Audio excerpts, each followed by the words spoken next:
Okay, let's go over what I'm going to need to replace this sprinkler head. First of all, I'm going to need a new sprinkler head, so I've got another Hunter PGP right there.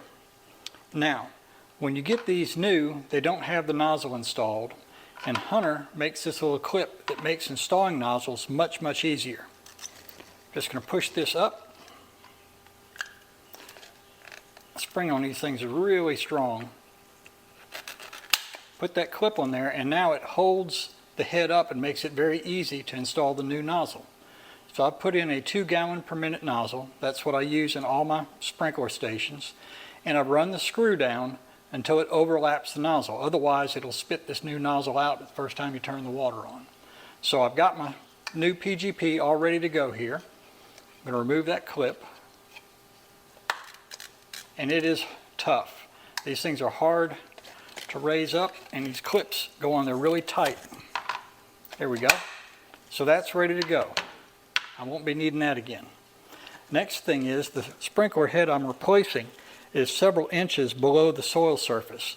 So I'm going to need to raise it up with one of these 3/4 inch by 4 inch cut off risers. I don't know why the Home Depot doesn't stock these. They have the 1/2 inch diameter but not the 3/4 inch. So I ordered these on Amazon. And so in this case I need to raise the sprinkler head about 2 inches. So I just come up to the second notch, got a set of pipe cutters here, put it right there on the groove and just cut that off right there and throw away the parts I don't need and use the bottom part to raise the sprinkler head. Now this sprinkler head I'm replacing, like I said, the soil is about here on it. It is below the surface of the soil. What I'm going to do is with a little spade, I'm going to push the soil around it. I'm just going to kind of flare the soil around it outward so that there's room to extract the sprinkler head. I'm not actually going to do any digging, but I will need a spade. Alright, next thing is to remove the sprinkler head. Since I'm not doing any digging, I'm going to use this little homemade tool. This is just a piece of 2-inch pipe that I've cut grooves into that match up with these splines. So even with that head recessed down deep in the soil, I can reach it with this and turn this, and it turns the sprinkler head, and I will unthread the sprinkler and pull it out. Now either one of two things will happen. Either the whole sprinkler head will come out, which is what I would really prefer, or just the insides are going to come loose and the body will remain in the ground. Now in this case, since I'm raising the sprinkler head, I can't just leave the old body in place and screw in some new guts. I've got to replace the sprinkler head both because it has a bad spray pattern and because it's too low. So the entire sprinkler needs to come out. Well, that's where another homemade tool is going to come in handy. This is the bottom half of an old Hunter head that quit working, and I've glued a Rainbird 4-inch head on top to give me a nice long handle so I can reach down and turn the body of it and unthread it. So what I'm going to do here is flare my soil out of the way,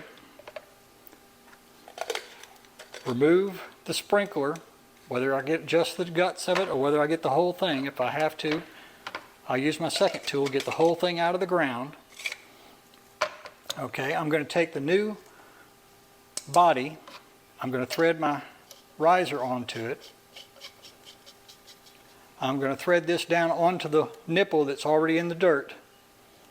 So I've raised my sprinkler head up. I expect to have a lot of dirt and debris inside of here. So I'll run the irrigation system for a few minutes until this water runs out nice and clear. Then I'll put my new head in.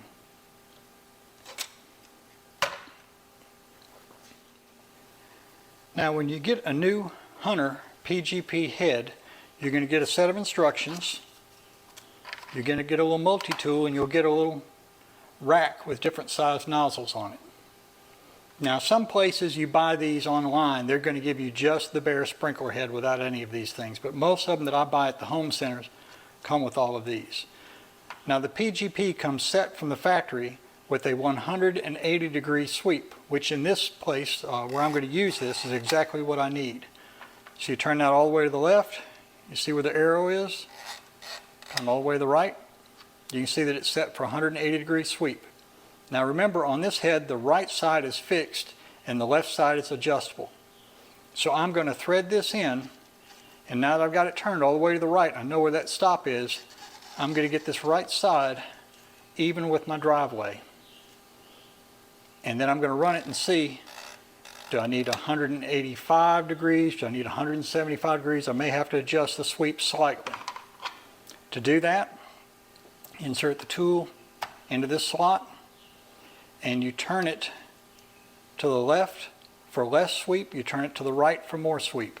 When I've got the sweep where I'm happy with it, the next thing I'm going to do is adjust the throw. You want each sprinkler head to spray far enough to reach the next adjacent sprinkler head. So if this is set right, it will water the sprinkler head to its left slightly and the sprinkler head to its right slightly. And if I need to adjust that, then insert the hex key right here where the arrow is, and you turn that little screw down until it comes into contact with the spray that's coming out of here, and adjust how far the unit sprays. So let's go remove that old head and put in the new one. Okay, today's video is going to be how to replace a Hunter PGP sprinkler head, but before I get to that, I want to talk about this Orbit irrigation controller. I absolutely love this thing. I had a Rainbird before this and it died, and I'm so glad it did. I went to Home Depot and I looked at this and I said, well, that looks nice, and it would be nice to have a controller I could run from my phone. And I was a little suspect as to whether or not it would work out, but I went ahead and bought it. I've had this almost 2 years, and it's freaking awesome. Easy to program, easy to set, works every time. I connected it to Wi-Fi one time and it's worked every single time since then.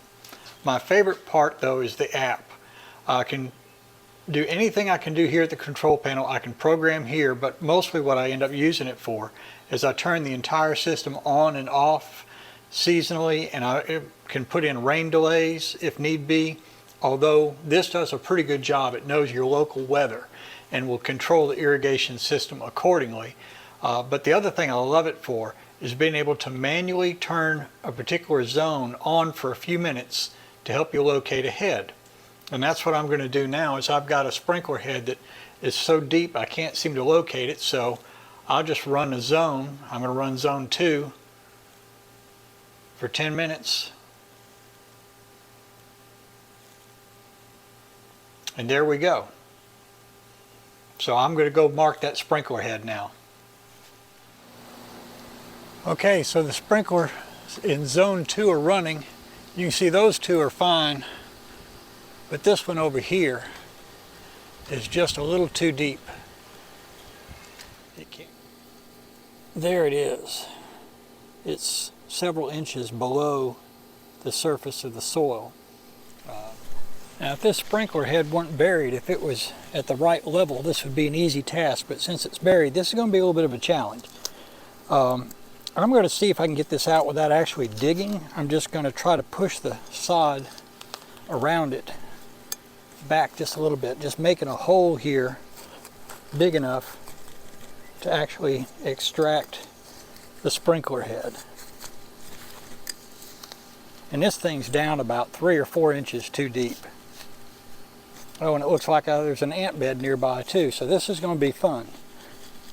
There we go. Like I say, I'm not actually digging per se, I'm just sort of pushing the dirt back out of the way. Alright, let's see if that's going to be far enough. Now here's my little homemade tool for pulling out sprinkler heads.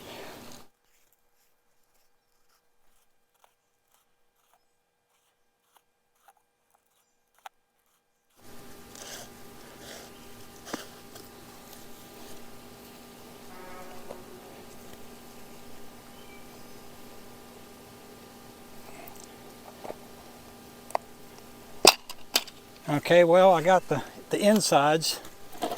I could remove the entire body using another homemade tool, and I've got a video where I show how both of these are made. All right, let's try and get that body out.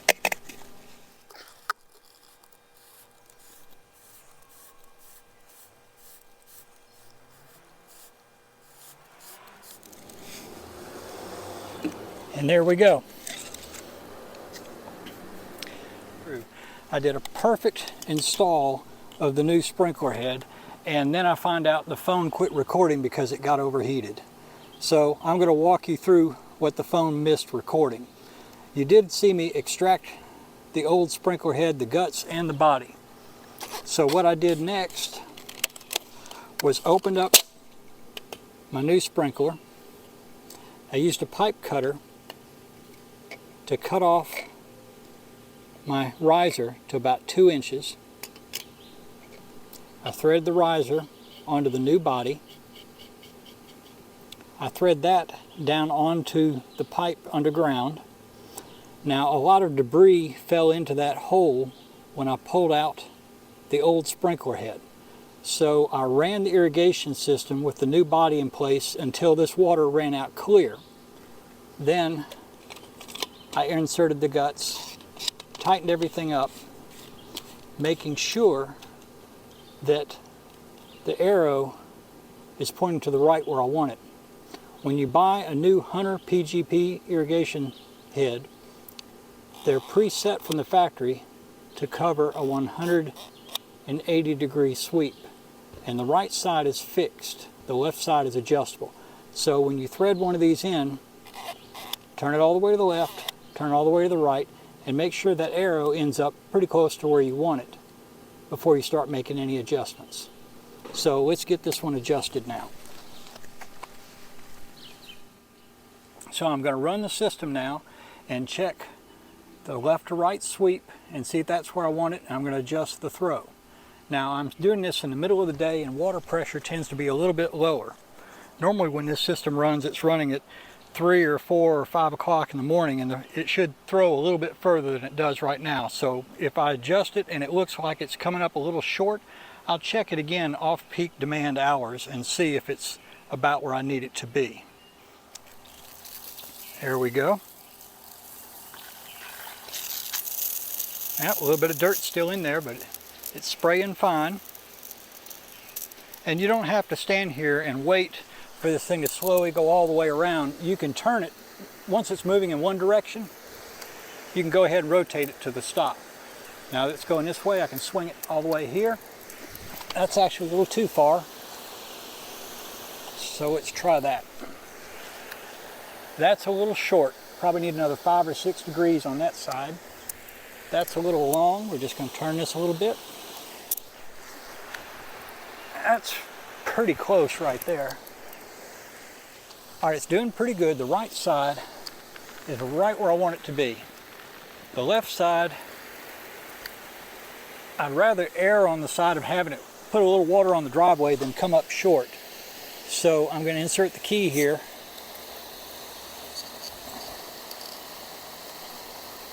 There we go. I'm going to add just a little bit more on that. All right, that's just coming onto the driveway about a foot. And that's a little short. I'm going to turn the whole sprinkler just a smidge. All right, that's barely touching the driveway. And that's barely touching the driveway. It's spraying a little further than it needs to. And like I say, when this runs in the wee hours of the morning, it'll go even further. So I'm going to reduce that throw a little bit.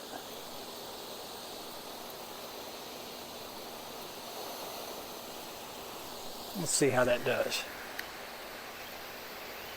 All right, that's going about 2 feet past the sprinkler head over there, and it's right on this one. So that's just right. I'd rather err on the side of having it spray a little further than it needs to than end up with a dry spot later. I hope you found this helpful. Please like and subscribe if you did.